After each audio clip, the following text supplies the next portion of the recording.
The Dhammapada by Narada Thera, Pali text and translation, with stories in brief and notes. This is part 4.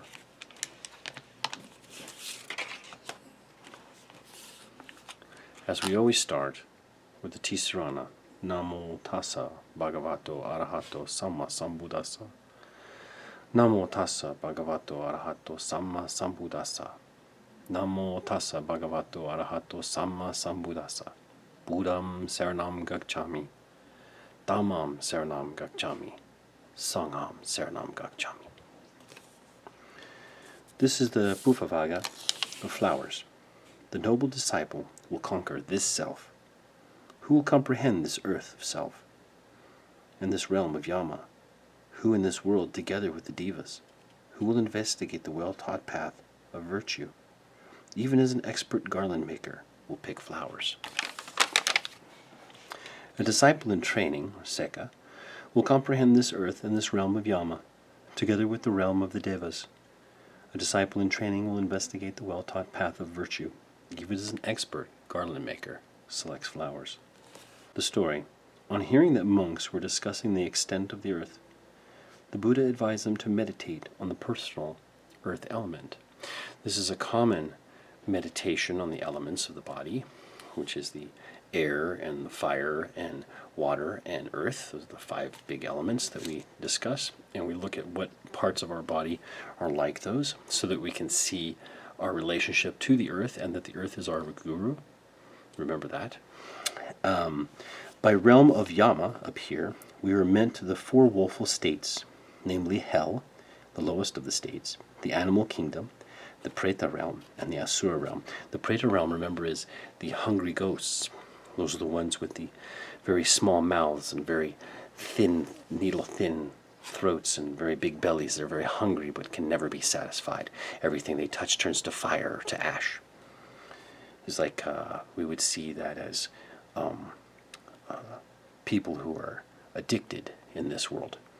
Now the Asura realm is the conflict realm, and that's the realm where we have the conflicts of rioting and discord and wars and things like that, and that's they're constantly at odds in some way. And this one also goes into the Dhammapada here. The commentary states the term is applied to the 37 factors of enlightenment. They are, and we'll go through the whole list here, the 4 foundations of mindfulness, which is the Satipatthana. Now you have the Mahasati, which is the list of meditations that Buddhists can do, and there's about 40 of them. So namely, contemplation of the body, contemplation of the feelings, contemplation of the thoughts, and contemplation of phenomena. Phenomena meaning things that occur, things that arise, right? The 4 supreme efforts, namely the effort to prevent evil that has not arisen, the effort to discard evil that has already arisen, the effort to cultivate unarisen good, and the effort to promote good that has already arisen. So the 4 supreme efforts are to, hey, what's going good, keep it going. What's going bad, let's slow it down or stop it. It's very simple, right?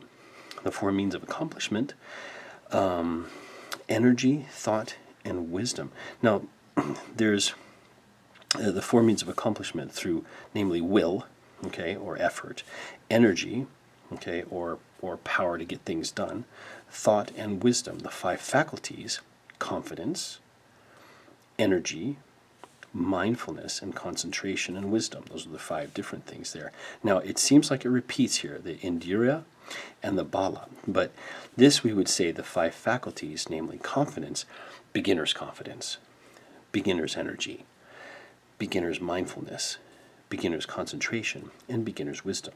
Later on, the 5 forces of bala having the same names as the indriyas. So we would have like skillful confidence, skillful energy, skillful mindfulness, skillful concentration, and skillful wisdom. Just more developed. You may see the same faculties in people that have begun and have worked a long time. Those 2 things can be the same, but there's a little bit of difference, depending on the development of those. The 7 constituents of enlightenment, namely mindfulness, investigation of the truth, energy, joy, serenity, concentration, and equanimity. Equanimity, seeing things as they really are, seeing all things as equal. especially when you're looking at a universal. And the last one is the Eightfold Path, which we've done together. I'll have a link up here for the Eightfold Path as I've gone over. It's part of the class. So don't forget to subscribe to this and get all the different parts. We've already done 3 of the Dhammapada, and we're going to complete the entire book, but we also have the cheat sheet, which is on the centeredpath.org. So the Eightfold Path here, namely right views, right thoughts, right speech, right actions, right livelihood, right endeavor or effort, right mindfulness, and right concentration. Okay? Now this is samadhi, is concentration. The term seka, one who is still undergoing training, is applied to a disciple who has attained the first stage of sainthood, or a sotapatthani, which means a stream winner. A stream winner, a stream enterer, right? A stream winner is like, yay, you made it to the river, basically. Or stream, okay? The stream being like when you have to cross a stream to get to the other side, and that's where we talk about the teachings of the yanas, the Mahayana, the Theravada. Theravada, or Mahayana and Hinayana, and those of Vajrayana, those are vehicles to get to the other side. He's a stream winner until he attains the final arhat fruit stage, when he totally eradicates all fetters, and attains the fruit stage of the arhat, which is called an aseka, and he has perfected his training. It is an aseka disciple who understands himself and the world as they really are. There is no there's no graceful English for this, so it's just this we have to do. One who's adept, maybe. Like a mirage is this body. This is a very common teaching in Buddhism as well. Knowing that this body is like foam, which would be like sea foam, and comprehending its mirage nature, one should destroy the flower shafts of sensual passions, or Mara, and pass beyond the sight of the king of death. Remember, the king of death was Mara, right? Yama, Mara. Story. The sight of a mirage and bubbles of foam induced a monk to meditate on the impermanence and non-substantiality of life. The Buddha read his thoughts, and appearing before him, confirmed his views. This is a typical one we use in a transfer of merit, which I've put here. Impermanence, like human life is like sea foam. It comes and it goes. So human life is like the dew in the morning. It doesn't last long. As soon as the sun comes out, it dries up and goes away. Or like bubbles after the rain. The rain drops into water and makes a little bubble, which does not last very long. Those are very common impermanences, and we have to realize that to see the impermanence of life, owing to its fleeting nature, because nothing is substantial in this body. Okay, namely life's sorrow, born of passions, and arhat destroys the passions by wisdom. Death takes the sensual unawares. The man who gathers flowers of sensual pleasure, whose mind is distracted, death carries off as a great flood sweeps away a sleeping village. You're too concentrating on doing other things. This is another key point in Buddhism. We do a lot of meditations on the inevitability of death, and that it's important to live now. It's important to live well. Okay. Story. Provoked by a disparaging remark, King Vidudaba wreaked vengeance on the Sakyas, the kinsmen of the Buddha, by killing them wholesale. On his return journey, he camped with his followers on the bed of a river. At night, an unexpected flood swept them all to sea. Hearing of their tragic end, the Buddha remarked that people come to ruin without accomplishing their objects. So he wanted to live an easy life, but couldn't because he was insulted, right? And so he tried to do something, but didn't realize that his death was also close. So he should have just, let it go, basically. With ungratified desires, the sensual die. The man who gathers flowers of sensual pleasure, whose mind is distracted, and who is insatiate in desires, the destroyer brings under his sway. The story. A woman offered alms to the monks in the morning and died in the evening of that very day.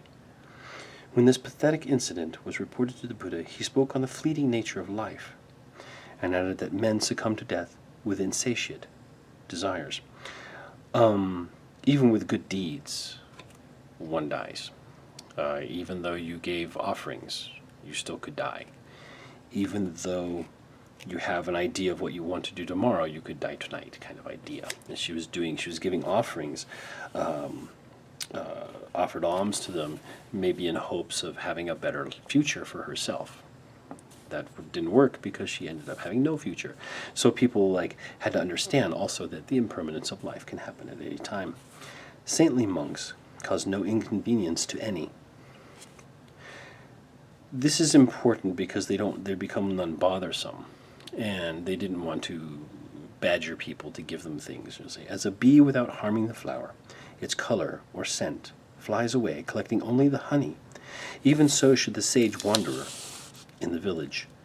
Story. The venerable Moggallana, exercising his psychic powers, brought this is niggardly, but we're going to say brought a lazy treasurer and his wife to the presence of the Buddha. Hearing the doctrine, they became converts. When the monks extolled the virtues of the Venerable Moggallana, the Buddha remarked that good monks, like the Venerable Moggallana, should induce people to place trust in the teacher, causing no inconvenience to any. So he didn't want to, you don't want to bring people who don't want to hear, for example, or bring people who aren't ready to hear. If they don't want to go, fine, let them go. If people don't want to hear what you want to say, fine, be quiet, go do your own thing. We don't want to cause anything, especially seeking alms, cause no inconvenience. Seeking the teachings try to cause no inconvenience. They try to be. It's a very, very humbled kind of existence as a monk. Seek not others' faults, but your own.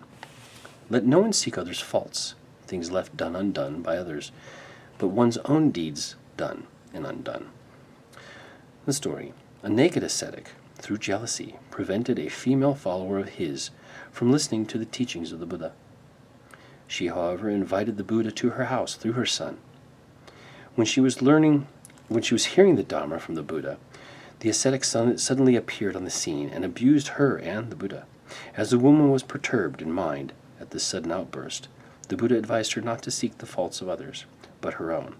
So perhaps this one is talking about maybe she should have, broken up with that other ascetic first, or explained to him that she was just going to listen without causing all this drama. So they're trying not to cause drama. This is kind of the gist of this entire set here, is to not cause too many waves. Practice is better than mere teaching. As a flower that is lovely and beautiful but is scentless, even so fruitless is the well-spoken word of one who does not practice it. As a flower that is lovely, beautiful, and scent-laden, even so fruitful is the well-spoken word of one who practices it. The story. 2 ladies of the court studied the Dharma under the Venerable Ananda. One studied well, but the other made little progress. The Buddha declared, like a scentless flower, the fruitless becomes the Dharma to the person who makes no effort to it well. Okay, fruitless becomes the Dharma, so they're not going to get anything out of it. If someone doesn't apply the information, if you just get a tattoo that says something, or you have a poster, or you have a mala, the beads, or you have just the actions don't give you as much as, not the actions, you have the things and the appearance but no actions, that's obviously not going to work, right? Do much good. As from a heap of flowers many a garland is made, even so many good deeds should be done by one born a mortal. Story. Visakha, the chief benefactress of the Buddha, erected a monastery at great expense. So great was her delight that with her children and grandchildren she went around the monastery singing paeans of joy. When this was reported to the Buddha, he remarked that Visakha was doing so as she had fulfilled a past aspiration of hers, and added that much merit should be done by all. Be proud, be happy if you've done things good, right? And it goes back to the first one, if there's good, promote it. If there's coming good, promote it more. Be happy with things that are good, and just, get rid of things that are going bad. Moral fragrance wafts everywhere.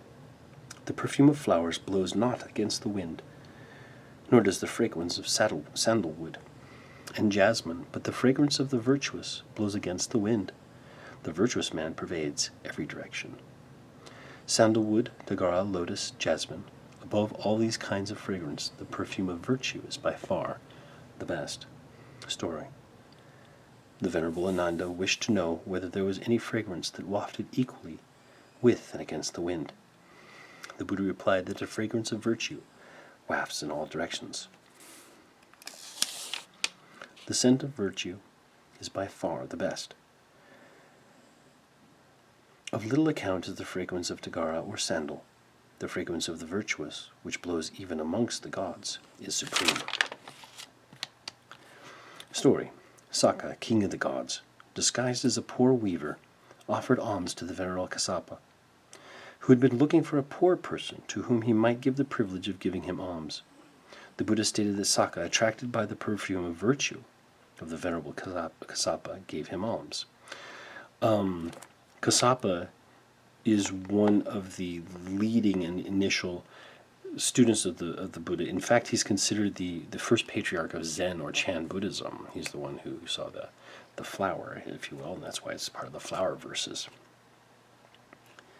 The birth consciousness of arhants cannot be traced. Mara finds not the path of those who are virtuous, careful in living, and freed by right knowledge. Story. The Venerable Godika, impeded by a certain disease, cut his throat with a razor, but immediately before his death cultivated insight and realized nirvana. The evil one was searching for his rebirth consciousness to see where he would be reborn, right? Because he had committed suicide. This is one of the many examples of suicide in Buddhism, which I'll go over in a different video. We have at least 4 that I remember. And there's some more common, more modern ones, including one that just happened a few years ago, which I'd go over as well. The evil one was searching for his rebirth consciousness. The Buddha remarked that the evil one cannot trace the rebirth consciousness of an arhat. So he had achieved nirvana and everything was erased. So he's a non-returner, right? Even though he had taken his own life. Now, taking your own life in most forms of Buddhism, we see that if you take your own life, then that puts you in the furthest of the hells, and you have to live 500 lifetimes in those in order to work yourself back up to something that can, study again. It's a very, very bad and sad place to be. Well, this is, they were trying to discourage, of course, people from doing such things. Greatness may be found even amongst the basest of the wise outshine worldlings. Upon a heap of rubbish thrown on the highway, a sweet-smelling, lovely lotus may grow. Even so, among the worthless beings, a disciple of the fully enlightened one outshines the blind worldlings in wisdom. So, doesn't matter if you live in a ghetto, or if you live in a terrible existence, or you already have caused a lot of issues or made a lot of mistakes, you can always keep studying and build yourself back up. That's also a big theme in Buddhism. Okay. Story. A devotee of an alien sect devised a means to humiliate the Buddha and his disciples. The Buddha discovered it and succeeded in converting him to his teaching. Due to a lack of wisdom, the Buddha remarked, some could not realize the goodness of his disciples, and he compared the ignorant to the blind, and the wise to those who have eyes. For those who, the bell tolls for those who, are blind but once could see, kind of idea. Nobody is condemned in Buddhism, for greatness is latent in even the seemingly lowliest, just as lotuses spring from muddy ponds. So, as everyone is a teacher and a student of you, and this, of course, is not a loophole for being unskillful or harmful. Once you understand, you shouldn't be falling back. But those who don't understand have always somewhere to go. The Buddha nature is in all beings. We'll see this. There is Buddha nature in a dog.